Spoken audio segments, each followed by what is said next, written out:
Music, the snow whispered like breath across the sleeping valley. 1,000 tiny sighs carried by the wind that had forgotten warmth. Dawn came quietly, spilling pale gold over the ridges where the sky touched the earth like a trembling hand. Beneath that soft light, a woman walked alone, her boots sinking deep into white silence. She moved slowly, each step a small defiance against the cold that gnawed through wool and bone. The mule behind her huffed steam into the air, its head bowed, carrying what little she owned, blankets, a tin pot, and a loaf of hard bread wrapped in cloth. Her name was not spoken often anymore. People in town called her the widow, though she had stopped correcting them long ago. There was a time when laughter had lived in her, but grief and travel had grounded into something quieter, something that still remembered warmth, but did not expect it. She was heading nowhere in particular, only away from what she had known, away from a porch she had built, and a man who had destroyed it, away from hands that claimed love, but brought bruises. Instead, when she first saw the dark shape and snow, she thought it was a fallen elk. The mountain silence was heavy, and for a moment she hesitated. Her instinct said, "Turn away." Nothing good ever came from stopping for strangers in winter, but there was a stillness in the shape that called to her, something raw and human beneath the frost. She approached slowly, her shadow stretching over the drift. And there he was, a man half buried, his skin gray with cold, his beard stiff with ice and blood frozen black against his chest. He was larger than any man she'd ever seen, broad as the trunk of an old pine. His shirt was torn and his breathing shallow, but his eyes, those wild storm-colored eyes, fluttered open as she knelt beside him. There was no plea in them, only a dull understanding. He had already accepted death. She stood there a long while, torn between fear and mercy. The wind tugged at her shawl as if urging her to move on. She thought of her neighbor back in the valley, a bitter woman named Mrs. Turner, who had once told her, "A man bleeding on your doorstep will always cost you more than your pity's worth." The words came back, now sharp asleep. And yet the widow couldn't leave him. Perhaps because she saw in his stillness the same exhaustion that lived in her. With trembling hands, she rolled him onto a blanket, his weight near breaking her strength. The mule protested, but obeyed.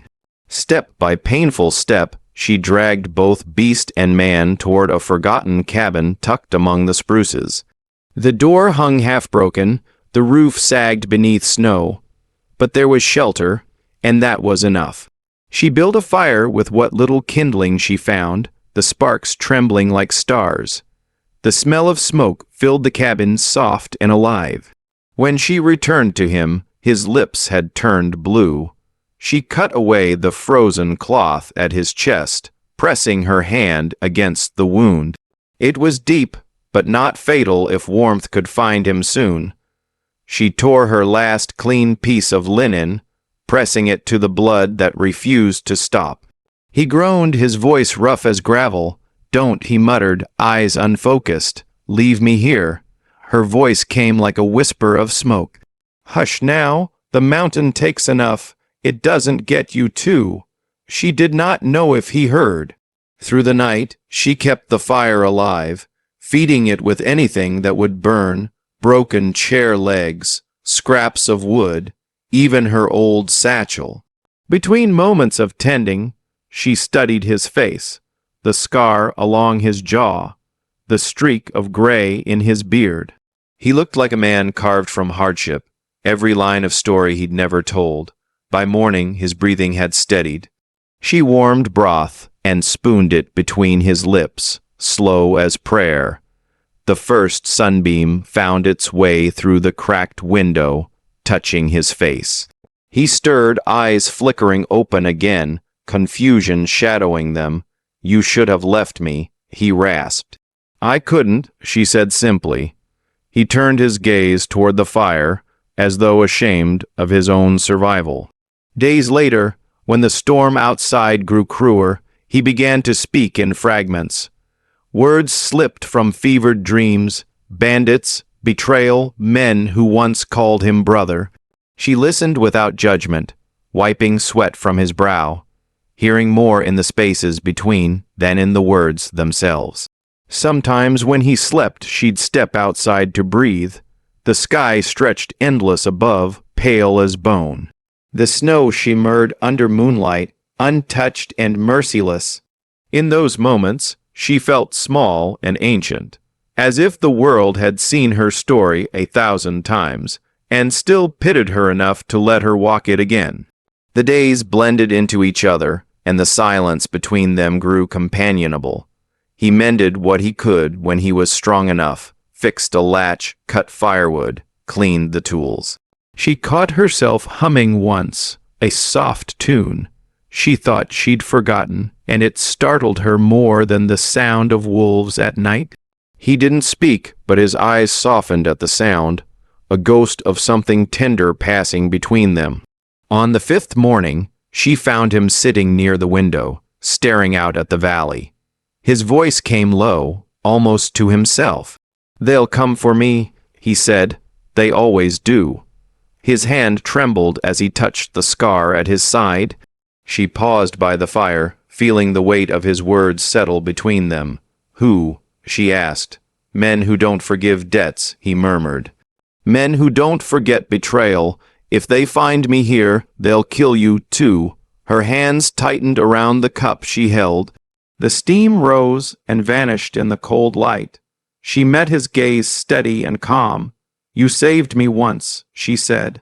"Now it's my turn." He stared at her, something unspoken flickering through him. Fear, gratitude, disbelief. The wind outside howled, brushing snow against the window like fingers tracing fate. Between them, the fire cracked, a living thing refusing to die. Beyond the walls, footsteps echoed faintly in the valley below, distant, but drawing nearer, marking the arrival of a danger that neither mercy nor snow could hide for much longer. The wind softened that morning, curling through the cracks of a cabin like a tired ghost returning home. Smoke lifted from the hearth in gentle threads, turning the dim light amber and kind. Inside, warmth had begun to claim the air again. The wounded man slept by the fire, his breath ragged but steady. Each inhale sounded like a struggle, each exhale a surrender. The woman sat across from him, shawl drawn close, mending the tear in his coat, where blood had once bloomed through. The needle trembled in her fingers, half from cold, half from the quiet awareness that she was no longer alone. When he stirred, the sound was small, a shift in the blanket, a sharp inhale as pain reminded him he was still alive. She looked up, his eyes opened, cloudy but searching, the gray of distant thunderheads. For a moment, they only stared at each other, the silence between them stretching like thawing ice. Then he tried to sit up. "Don't," she said softly, almost like a prayer. "You'll undo the healing," he stilled, watching her hands. They were rough, cracked at the knuckles, yet moved with a steadiness that felt ancient. The smell of pine resin filled the cabin. He blinked slowly. "You stayed," he muttered, voice low as gravel. "I did," she said, not looking up from her work. Someone had to keep the fire. He tried to answer, but only managed a dry laugh that broke into a cough. She brought water to his lips. He drank carefully, eyes never leaving her. There was no fear in her gaze, only that calm, weary knowing that comes to those who have already lost too much. Outside, snow fell again, light as ashes. Inside, they began to speak, not in the way of people seeking comfort, but as two souls finding proof that the other still existed. She told him little at first, only that her husband was gone, that the valley had taken more from her than it gave. He didn't ask how. Some wounds introduced themselves without words. When she asked his name, he shook his head faintly. Names don't hold much worth in the places I've been. Then I'll call you the man who refuses to die, she said, half smiling. He almost smiled back. Days passed in rhythms of firelight and silence. He began to recover slowly, painfully. His strength returned in small proofs. The way he chopped with though his body shook. The way he stepped outside at dawn and stood staring toward the mountains as if daring them to remember him. She watched him. From the doorway, sometimes unseen, there was something in the way he stood that spoke of years lived without gentleness, of guilt that clung tighter than frost. The cabin filled with small sounds. Water simmering, the mule's low bray, the soft scrape of it being carved. He'd taken to carving things, small tokens, a bird, a horse, a cross no bigger than a palm. He didn't explain, and she didn't ask. When he was strong enough to speak longer, stories slipped out unguarded. He had been part of a gang once, hired to guard shipments through the northern pass. Then came greed, betrayal, a bullet that missed the heart by inches, and men who didn't finish what they started. They think I took something from them, he said one night, his voice a faint tremor in the dark. Maybe I did. Maybe I took my soul back. The firelight caught her eyes as she looked at him. Then they'll come for that, too. He gave a hollow nod. They always do. Her silence in reply wasn't fear. It was thought. That night. As he slept, she lay awake, listening to the wind. It had changed its tune, no longer cruel, only curious. She realized she'd begun to wait for the sound of his breathing. It meant something fragile was still alive. On the 6th day, she found him sitting outside, shirt open to the sun, skin scarred and rough, but no longer pale. She brought a bowl of broth, steam curling into the chill air. He didn't take it right away. Instead, he said quietly, "Why help me? You don't even know if I deserve it." She set the bowl beside him. Descant's a word made by men who never went hungry. "I just know you were dying, and I couldn't bear to watch the mountain win again." He stared at her a long while, then said, "You're braver than you think." She turned to the snow peaks beyond. "No," she whispered, just too tired to be afraid anymore. That evening, the storm returned, fierce and unrelenting. The cabin groaned under the weight of wind and snow. They sat by the fire closer now, because warmth demanded it. The flames painted their faces in golden shadow. He spoke of the men who'd once called him brother, of nights spent under gunfire and years lost to guilt. She told him of the child she'd buried one spring morning and how silence had become her only prayer since. Neither wept, but their silence after was heavier, deeper, almost sacred. Something unspoken bound them, the understanding that pain recognized its own reflection. By the next dawn, he was strong enough to split wood again. Each swing of the axe echoed through the trees, steady, defiant. She watched through the frosted window, heart tight, with something she hadn't felt in years, a flicker of safety. The man who had once been a threat to her peace had somehow become its guardian. When she stepped outside with his coat, he looked up, breath white against the air. "You should go," he said suddenly. "If they're tracking me, they'll find this place. You don't owe me anything." Her hands clenched around the fabric. "I owe you nothing," she said, voice trembling, not from fear, but from the truth pressing against it. "But I won't leave a man to die again." The wind rose, scattering snow between them. His eyes softened with something like sorrow. "You don't understand," he whispered. "They'll kill you, too." She stepped closer, the shawl around her shoulders fluttering like wings. "You saved me once," she said. "Now it's my turn." For the first time, he looked away, unable to meet her gaze. The fire crackled behind them. Snow fell soundlessly over the world. Somewhere far below the mountain, faint as memory, came the echo of hooves, slow, deliberate, approaching through the valley's breath. The snow had begun to melt in thin veins along the hillside, carving quiet paths of silver through the white. Spring was stirring beneath the mountain, fragile and patient, but the cabin still clung to winter's hush. The woman awoke before dawn, as she always did, to tend the fire. The man was already outside, splitting logs in the half-light. His wounds had healed into scars, but he moved with the weariness of someone who knew peace could not last. Every swing of the axe seemed to echo against something unseen, a warning, perhaps that the mountain was no longer keeping their secret. She watched him from the doorway, air sharp in her lungs. His breath rose in small ghosts, his muscles trembling from the cold. When he noticed her, he paused, lowering axe. "Tracks," he said simply, nodding toward the slope below the tree. She followed his gaze and saw them. 3 sets of footprints cutting through the snow, too deliberate to be from hunters. Her heart stilled. How far? She asked. 1/2 a mile, maybe less, he said, wiping his brow. His voice carried a quiet certainty that chilled her more than the wind. They'll find this place by nightfall. He turned away, though ashamed of bringing danger to her door. She stepped toward him, her hand brushing his arm. "We still have time," she said. "We'll think of something." But his eyes were distant, fixed on valley below.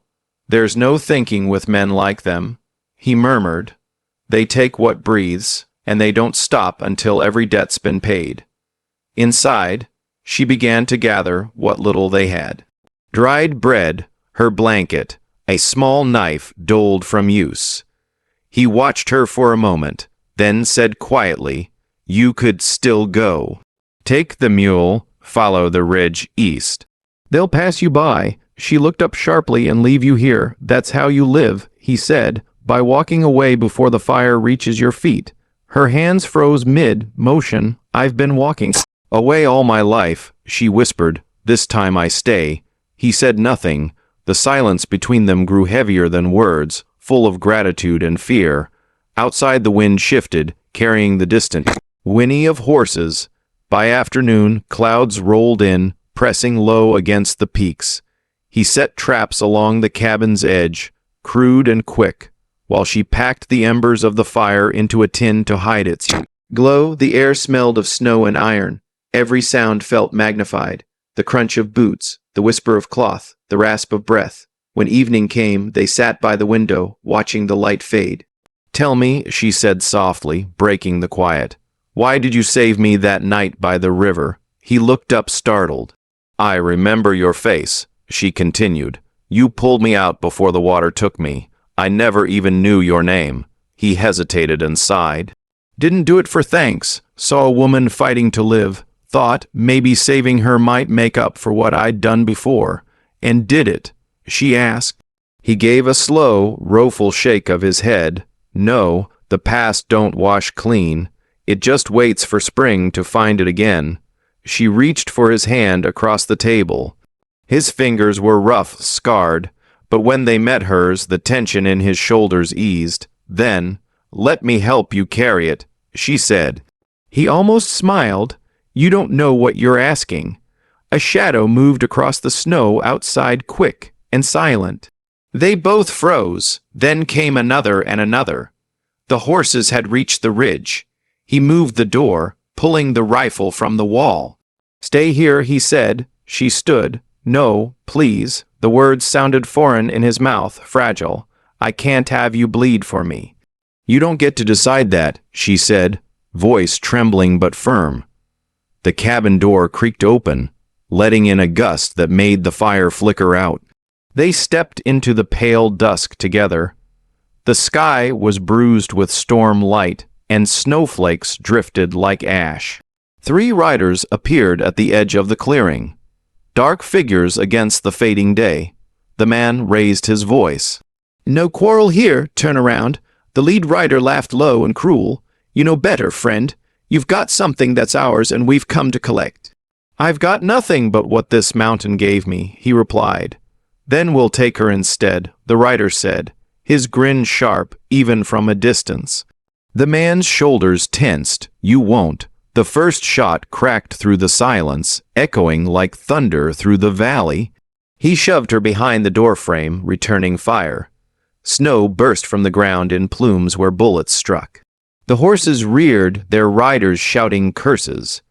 The widow pressed herself against the wall, hands shaking, the sound of gunfire tearing through her calm.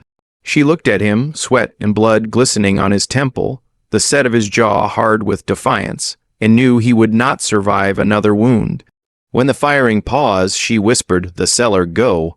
He turned, ready to protest, but she was already moving, grabbing his arm, dragging him toward the hidden door beneath the rug. The hinges creaked faintly as they slipped below the floorboards, the dark swallowing them whole. She pressed her ear to the wood above, listening to boots crunching snow. The intruders entered. Their voices were muffled but close. "No one here," one said. "Tracks lead up the ridge. Search the place," growled another. What splintered objects crashed? The woman held her breath, her hand clutching his sleeve. She felt his pulse against her skin, steady even now, when footsteps passed overhead. She closed her eyes, praying to gods she no longer believed in. At last, silence. Only the wind. Minutes passed before he dared lift the trapdoor an inch. The cabin was dim, ransacked, but empty. They emerged cautiously. Every creak of betrayal, she exhaled, trembling. "They'll be back," he said, voice raw. "They never leave without finishing." She met his eyes, and in them saw something shifting, resolve hardening into desperation. "Then we finish at first," she whispered. He started to speak, but stopped. Her face was lit by the dying embers of the fire, and for a moment he saw in her not the widow, not the runaway, but a flame that refused to die.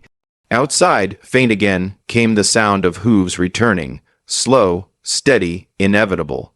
The woman reached for the rifle, her hands no longer trembling. "If the mountain wants us," she said, voice calm as snowfall, "it'll have to wait its turn." He stared at her, all flickering through the exhaustion, and as the last light vanished from the valley, the two stood side by side in the half-dark, one ready to fight, the other ready to fall. While the footprints beyond mercy circled back through the snow, drawing closer with every heartbeat. Night fell with a cruel grace, spreading ink over the mountains until the world was only silver snow and breathing darkness. The cabin stood like a heartbeat in the storm, smoke crawling from its chimney, each wisp a fragile prayer against what waited beyond. Inside, the woman knelt by the hearth, feeding the last pieces of drywood into the flame. Her hands shook not from fear, but from exhaustion that had sunk into the marrow of her being. Behind her, the man loaded the rifle again, his breath uneven, his eyes hollow, but unbroken. "They won't wait till dawn," he said quietly. "They'll come when the moon's highest." She didn't look at him. "Then we'll be ready before it gets there." He gave a faint smile, almost tender. "You talk like someone who's done this before." "I've been fighting to live since the day I stopped waiting to be saved," she murmured. The fire caught her face in gold, softening the lines grief had carved there. He turned away, ashamed of the heat that rose in his chest. Not desire, but something deeper, older. The need to protect what goodness remained in a world that had forgotten mercy. Outside, the wind wailed low, carrying the smell of gunpowder. The riders had returned, their silhouettes rippled along the ridge, torches flickering in their hands like the tongues of devils. The man's jaw tightened, 3 of them, maybe 4. She rose, brushing her skirt clean of ash. "Then they're outnumbered," she said simply. He almost laughed, a sound half joy, half disbelief. "You're a strange kind of woman. I've been told worse." They extinguished the firelight, wrapping the cabin in shadow. The only glow came from the moon, spilling through the cracks of a shuttered window, cold and sharp as a blade. They took their places, he near the door, she behind the table, clutching the small revolver he had taught to use. The silence between them was thick, threaded with unspoken promise. When the first torch landed in the snow, they heard the hiss. Then came the voice, rough, mocking, the kind that had killed for sport. "You can make this easy, friend. Hand over what you stole, and we might leave the lady breathing." The man stepped into the doorway, rifle raised. "You'll get nothing but what you earned." The torchlight glinted off his scar as the riders dismounted. Boots crunching in unison. The leader grinned, teeth flashing like bone. Always did have a mouth on you. I'll enjoy watching her quieted. The woman's grip tightened. Fear clawed at her throat, but she swallowed it down. She could feel her heartbeat sinking with his. The first shot shattered the stillness. Smoke erupted through the doorframe, the echo rolling through the mountains. He fired again, and one of the riders fell, but there were more, always more. Bullets tore through the wooden walls, sending splinters flying. A jar shattered, scattering dried herbs into the air. The smell of sage mingled with blood. He shouted for her to stay down, but she was already moving, firing once, twice. Her first shot missed, the second didn't. A man's cry broke the night, brief and final. The silence after the gunfire was worse than the storm. Then came the footsteps. The door burst open, slamming against the wall. A man lunged through the smoke, knife flashing.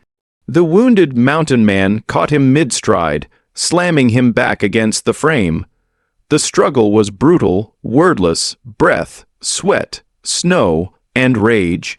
When it ended, the man's knife clattered to the ground, and he went still. But the mountain man was bleeding again.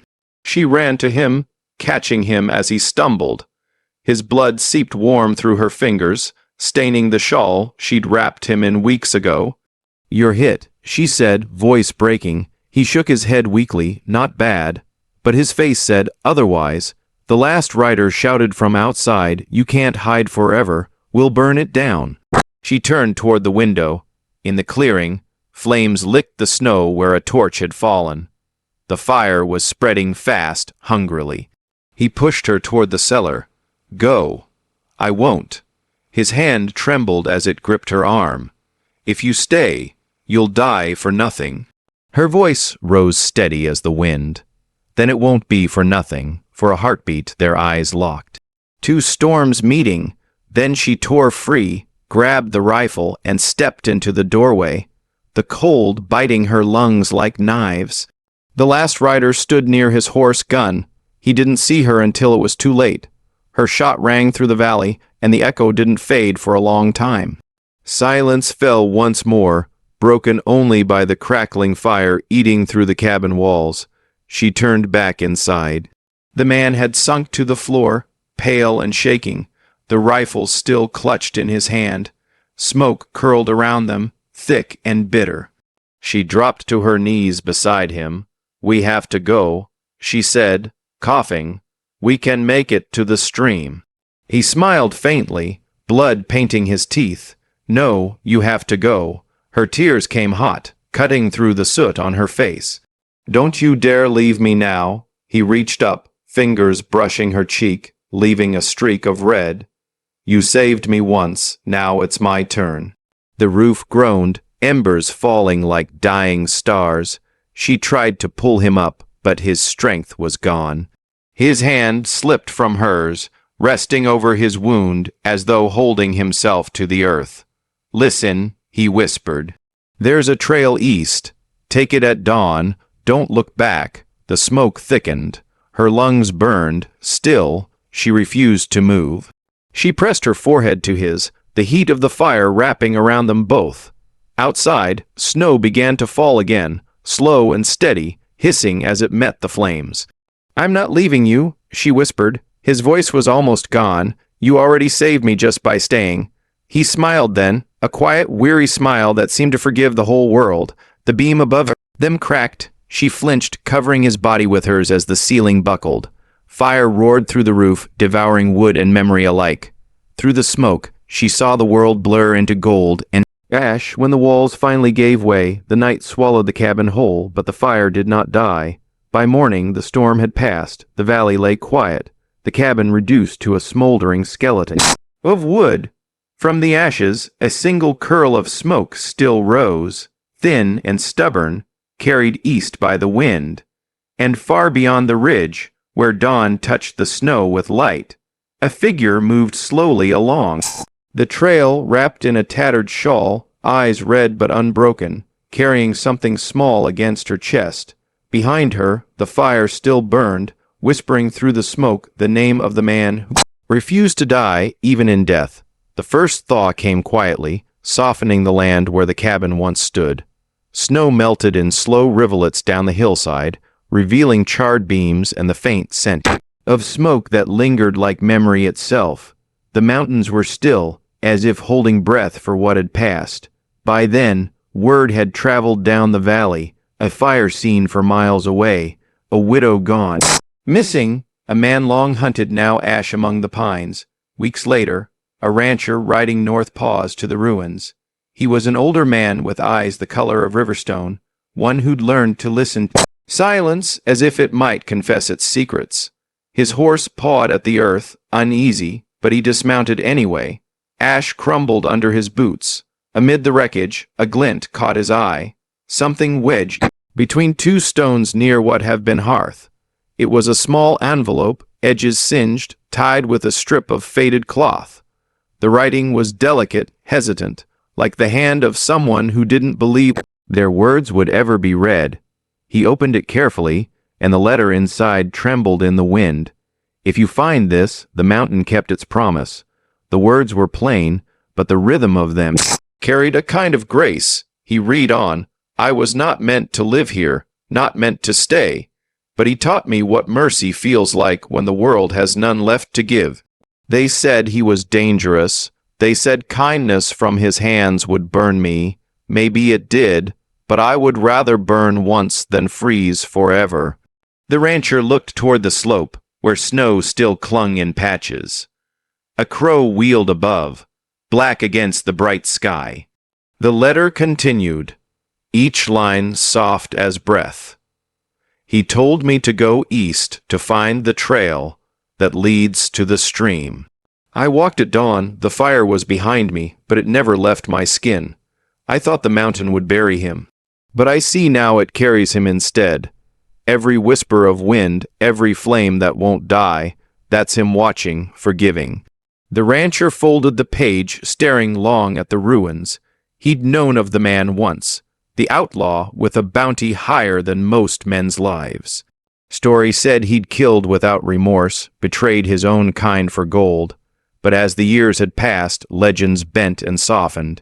What the rancher held now wasn't the confession of a sinner or the mourning of a fool. It was something simpler, more human. Love written in the language of survival. He glanced down again, and there beneath the letter was something else. A wooden carving half burned but still recognizable. A bird, wings outstretched, carved by rough hands with quiet patience. He turned it over in his palm. On the back, faintly etched, were 4 words. "The fire still breathes." He exhaled, the sound merging with the sigh of wind through the trees. Carefully, he tucked the letter back into its cloth, wrapped it around the carving, and placed both beneath a flat stone beside the ashes. Then he removed his hat, bowed his head, and whispered something meant only for the dead. When he mounted his horse again, the sun had broken through the clouds. Its light fell across the valley, illuminating the faint tracks that led eastward, the kind that spoke of a woman's careful steps of survival, stitched together by will. He followed them a short distance before turning back. Some journeys he thought were meant to stay unfinished. Far down that same trail, days beyond sight, a figure moved slowly through the meltwater and new grass. Her shawl was torn, her face marked by wind and smoke, but her eyes were steady. She carried with her a small satchel. Inside, a piece of chard which she couldn't leave behind. Each night she lit a fire, small but stubborn, and spoke to it as if it might answer. Still here, she would whisper, still burning. Sometimes when the wind rose, she thought she heard a voice within the crackle. A deep murmur, distant but familiar. She didn't know if it was memory or miracle, only that it made her heart beat softer. One evening, she reached a ridge overlooking the valley. The sky was painted with the gold of late spring, the world finally alive again. She knelt in the grass, setting the satchel before her. From it she drew out a new carving unfinished rough, a man's shape, hand extended as if offering something unseen. She placed it beside a small stone and whispered, "You saved me once. Now the fire keeps us both." When she rose, she left the carving there, facing the mountains. The wind stirred, carrying her hair across her face, and she smiled, a quiet thing, worn but real. As she walked east into the light, the grass swayed in her wake, and the faint scent of smoke followed her like a vow kept. Back in the valley, the rancher's horse whinnied as the sun dipped low. He turned once more to look at the ruins, and in that fading light, he could have sworn he saw a flicker inside the stones, a small flame alive again, stubborn against the dusk. And if anyone had been near enough to hear it, they might have caught the whisper the wind carried down the slope. Mercy doesn't die.